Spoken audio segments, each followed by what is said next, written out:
জান্নাতে যাওয়ার জন্য একটা নেকির দরকার, একটা নেকির। আর একটা নেকির জন্য কিয়ামতের মাঠে লোক পাগল হবে। আল্লাহ বলবে যা একটা নেকি নিয়ে আয়, তোকে জান্নাত দেবো। আল্লাহ তুমি এত দয়ালু, একটা নেকি নিয়ে এলে জান্নাত। এর ওর কাছে আত্মীয় স্বজনদের দেখা হয়, যাকে যায় ফিরিয়ে দেয়। এখন আমাদের বলছে যে, ভাবছে যে না আর এদিক ওদিক মায়ের কাছে হাঁটা দেবে, মা উল্টো দিক থেকে চিনি দেখলে চিনবে। মা, আমি তোমার ওই বাচ্চা যাকে 10 মাস পেটে ধরেছিলে, প্রসবের যন্ত্রণা সইয়েছিলে, শীতের দিনে আমার পেশাব পায়খানা নিজের কোলে রেখে আমাকে শুকনোতে রেখেছিলে, আমার কিছু হলে তোমার হারাম করে দিতে। হ্যাঁ বলো বলো বলো, কি বলতে চাও বলো। মা, আমার আল্লাহ বলেছে একটা যদি নেকি দাও, একটা নেকি যদি নিয়ে আসতে পারি, আমার আল্লাহ আমাকে জান্নাত দেবে। মা বুঝতে পারছে বেটি তো আমারই, ছেলেটা তো আমারই, ছেলেটা তো আমারই, প্রথম ডাকাতে। কিন্তু এই একটা নেকি চাইছে, একটা নেকি, একটা নেকি মা তুমি যদি দাও, আল্লাহ আমাকে বলেছে জান্নাত দেবে। তো মা উত্তর দেবে। মা এবারে ভাববে একটু পরে আমার হিসাব হবে, হিসাবের টাইমে আমার যদি একটা নেকি কম হয়, আমি কার কাছে যাব? আমি কার কাছে যাব? আমার অবস্থা কি হবে? কারণ চতুর্দিক থেকে জাহান্নামের আযাব কানে পড়ছে হাসরবাসী। ওই অবস্থায় মা উত্তর দেবে, এই বেটি, এই বেটা, বড্ড ভুল করছিস। আসলে আমি তোর মা নই, অন্য কেউ তোর মা হবে, তুমি তাকে খুঁজে নাও। হ্যাঁ আমি দুনিয়ায় ছিলাম, আল্লাহর কসমকে বলতে পারি আমি কোনো বাচ্চার জন্মই দেইনি, আমি বাঁঝা মেছেছিলাম। ওই দিন আসছে, নিজের পরিণতিকে দেখে রক্তের কান্না কাঁদতে কাঁদতে নদী বইয়ে দেবে। আর ওই অবস্থায় রক্তের নদী বইয়ে দিয়ে তোমাকে জাহান্নামে যেতে হবে। कोई पूछने वाला नहीं, there will be none one to ask you why you are crying। একজন ব্যক্তি খুঁজে পাবে না হাসরের ময়দানে যেই কথাটা বলি, কেন কাঁদছেন ভাই, এত কাঁদছেন যে রক্তের নদী বয়ে যাচ্ছে, এই কথাটা পুছনে ওয়ালা কেউ থাকবে না।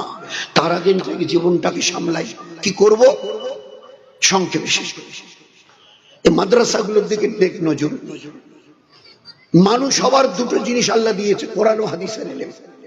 আর বাকি যেগুলো এলেন সরে সরে ক খ এবিসিডি, এখান থেকে শুরু করে হার্ভার্ড আর অক্সফোর্ড আর ক্যামব্রিজ ইউনিভার্সিটি পর্যন্ত কোন বাবা মা ছেলেকে যদি ওই ডিগ্রি নিয়ে এনে 50 লক্ষ টাকার চাকরি ছেলে মেয়েকে দেয়, আর আমরা যদি সবই নিয়ে হাত জোর করে যদি জানতে চাই, সত্যি আপনাদের গর্ব করার মতো, আপনারা একটা কিছু করেছেন গর্ব করার মতো। ছেলে আর মেয়েকে হার্ভার্ড, অক্সফোর্ড, ক্যামব্রিজ ইউনিভার্সিটির শেষ, দুনিয়ার শেষ ডিগ্রি ছেলে মেয়েকে দিয়ে এনেছেন। বাবা বাবা। আচ্ছা একটা দয়া করে ছোট্ট উত্তর দিবেন, এই ছেলে আর মেয়ে যেদিন মারা যাবে সিধা জান্নাতে যাবে তো? যাবে তো? হিম্মত নেই, গোটা দুনিয়াওয়ালাদের হিম্মত নেই কথা বলে যে আমার এই ছেলে মেয়েকে অক্সফোর্ড, হার্ভার্ড, ক্যামব্রিজ ইউনিভার্সিটির ডিগ্রি দিয়েছি, মরণের পরে সিধা জান্নাতে যাবে। হিম্মত নেই বলা, কারণ আল্লাহর নবীর একদম মজবুত হাদিস, মান ক্বালা লা ইলাহা ইল্লাল্লাহ দাখালাল জান্নাহ, যার কাছে ঈমান আছে সে জান্নাতে যাবে, যার কাছে ঈমান নেই তার জান্নাতে তার সঙ্গে কোনো সম্পর্ক নেই। তো এই সরাসরি থেকে যা শিখেছে, কোথাও আল্লাহ এই শব্দটা কোথাও নেই। গোটা সিলেবাস সরাসরি থেকে ওই কোথাও আল্লাহ শব্দটা নেই। আর যার এক একটা করে অক্ষর নেকি দিয়ে, আজর দিয়ে, নূর দিয়ে, হেদায়েত দিয়ে ভরা। এই জন্য এর দিকে ধ্যান দিই। মা বোনদের কাছে আমার শেষ অনুরোধ, আল্লাহকে চিনি, চেনার মতো, তার সঙ্গে আমরা এবং মায়েরা 5 ওয়াক্তের নামাজ আমাদের বাড়ির 10 বছর থেকে উপরে ছেলে আর মেয়ে যা আছে সবাই নিয়ত করে নেই আমাদের বাড়ির এরপরে আর কেউ বেনামাজি থাকবে না ইনশাআল্লাহ। ভাই নিয়ত করতে পারবো ইনশাআল্লাহ? আমরাও নিয়ত করি, মা বোনেরাও নিয়ত করুন। এই ছিল সাহাবাদের জীবন।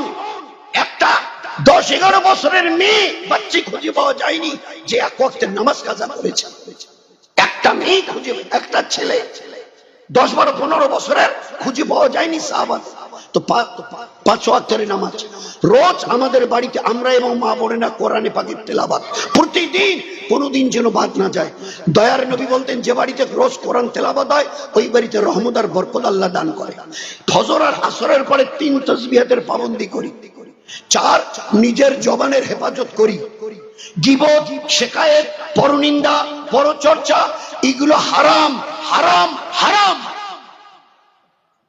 হারাম।